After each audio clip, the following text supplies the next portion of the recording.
SL Tech channel එකට වෙනදා වගේ ඔයාලව ආදරයෙන් පිළිගන්නවා. අදත් මම ඔයාලට වැදගත් වෙන අලුත් වීඩියෝයක් අරන් ආවා. ඒ තමයි ෆ්‍රිජ් එක වතුර ලීක් එකක් නිසාකාර අලුත් වැඩයක් කරන්නේ කොහොමද කියලා. වීඩියෝට යන්න කලින් දෙයක් ඔයාලෙන් ඉල්ලනවා. මගේ channel එක subscribe කරලා නැත්නම් දැන්ම subscribe කරලා තියාගන්න. ඒ වගේම bell icon එකත් all කරලා තියාගන්න. හොඳයි අපි දැන් වීඩියෝ එකට යමු. මේ තියෙන ෆ්‍රිජ් එකේ වතුර ලීක් එකක් තියෙනවා ඔයාලට බලා ගන්න පුළුවන්. මම හිතුවේ මේක බීඩින් එකෙන් ලීක් කරන වෙන්න ඇති කියලා. බීඩින් එකෙන් නෙමෙයි ලීක් වෙන්නේ. ඩ්‍රේන් ලයින් එක බ්ලොක් කරලා තමයි ලීක් වෙන්නේ මේක. මේ ෆ්‍රිජ් එකේ එහා පැත්තේ කම්ප්‍රෙසර් එක ගාව තියෙනවා ඩ්‍රේන් වෙන වතුර එකතු වෙන ප්ලේට් එක. ඩීපොස්ට් මෝඩ් එකට වුණාම මේ හැදෙන වතුර ටික එකතු වෙන්නේ ප්ලේට් එකේ ගිහිල්ලා. ඊට පස්සේ එතනින් තමයි වාෂ් වෙලා යන්නේ. ඔයාලට බලා ගන්න පුළුවන් ෆ්‍රිජ් එක ඇතුලේ පහළ කොටසේ මෙන්න මේ විදිහට වතුර ලීක් වෙනවා. ඔයාලට ෆ්‍රිජ් එකේ දොරෙන් පූල් එක ලීක් කරනවා නම් එකටත් වීඩියෝ එකක් කරලා තියෙන එකත් බලන්න. දැන් මම මේ විදිහට ෆ්‍රිජ් එකේ ඉහළ කොටසේ දොර අරගන්නවා. මේකේ වතුර හැදෙන්නේ ඉහළ කොටසින් හින්දා මේ විදිහට තියෙන බඩු ටික අයින් කරගෙන පිටිපස්ස කොටස මම ගලව ගන්නවා. මේ කොටසෙන් අල්ලලා ඊට පස්සේ ඉදිරියට අදින්න. ඊට පස්සේ ලොක් වලින් පැනලා මේ විදිහට එනවා ගැලවිලා. දැන් මේ කොටසත් මේ විදිහට ගලව ගන්න. මේ තමයි එවපරේටර් කොයිල් එක.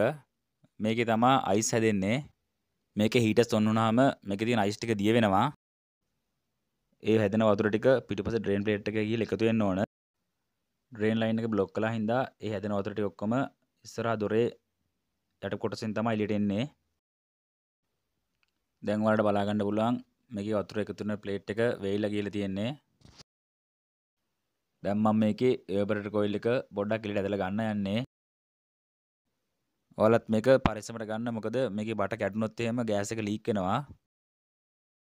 මේ විදිහට කොයිල් එකේ යට පැත්තෙන් අල්ලගෙන උඩ උස්සලා පොඩ්ඩක් ඇදලා ගන්න පුළුවන් මේක.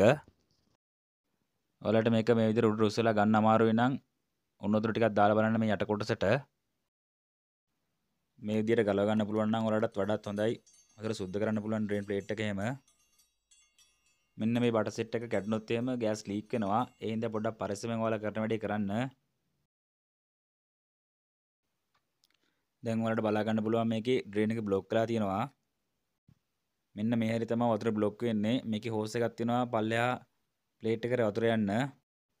මේ කොටස බ්ලොක් වෙන්න තියෙන ප්‍රධාන හේතුව තමයි එක්ක හීටරේ ඔන් වෙන්නේ නැති එක, අනිත් එක තමයි ෆීසරේට දාන ආහාර කොටස් වල පොඩි පොඩි කොටස් ගිහලා මේක රැඳෙන එක.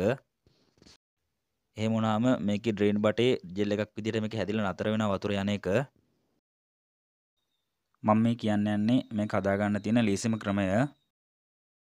වතුර ටිකක් හොඳට රත් කරලා මෙන්න මේ ප්ලේට් එකට දාන්න. ඊට පස්සේ මේකේ තියෙන රොඩු ජරා ඔක්කොම ටික මේකෙන් ක්ලීන් වෙනවා.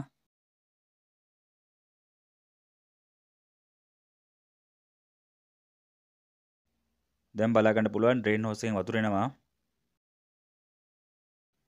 මේකේ ඩ්‍රේන් බටේ මේ විදිහට මම මේ වයර් ටයි එකක් දාලා සුද්ධ කර ගන්නවා. මේ විදිහට සුද්ධ කරන්න කම්බියක් ඔයාලා භාවිතා කරනවා නම් ඒකේ ඉහළ කෙළවර නමල භාවිතා කරන්න. ඒ කියන්නේ ඇනෙන විදිහට භාවිතා කරන්න එපා. එහෙම වුණොත් ඩ්‍රේන් හෝස් එකට ඩැමේජ් වෙන්න පුළුවන්. දැන් ඔයාලට බලා ගන්න පුළුවන් අර හිර වෙලා තිබ්බ ජරා ඔක්කොම ඩ්‍රේන් හෝස් එක දිගේ එළියට එනවා. දැන් මේකේ ප්‍රශ්නේ හදලා ඉවරයි. කලින් තිබ්බ විදිහටම කොයිල් එක හයි කර ගන්න ඕනේ මේකට. මේකේ හීටර් ක්ලිප් එකයි, බයිමෙටල් ක්ලිප් එකයි, ෆෑන් එකේ ක්ලිප් එක මම ගලවා ගත්තා. ඒ ටික මේ විදිහට හයි කර ගන්නවා. ෆ්‍රිජ් වල ගොඩක් මම වීඩියෝ කරලා තියෙනවා. ඒ ටික බලන්න ඔයාලා. මේ වීඩියෝ එකමුත් යම්කිසි දෙයක් ඔයාලා ඉගෙන ගන්න ඇති කියලා මම හිතනවා. ඔයාලත් මේ වීඩියෝ එකට කැමති නම් ලයික් කරන්න, කමෙන්ට් කරන්න, ෂෙයා කරන්න, ඒ වගේම මගේ channel එක subscribe කරන්නත් අමතක කරන්න එපා.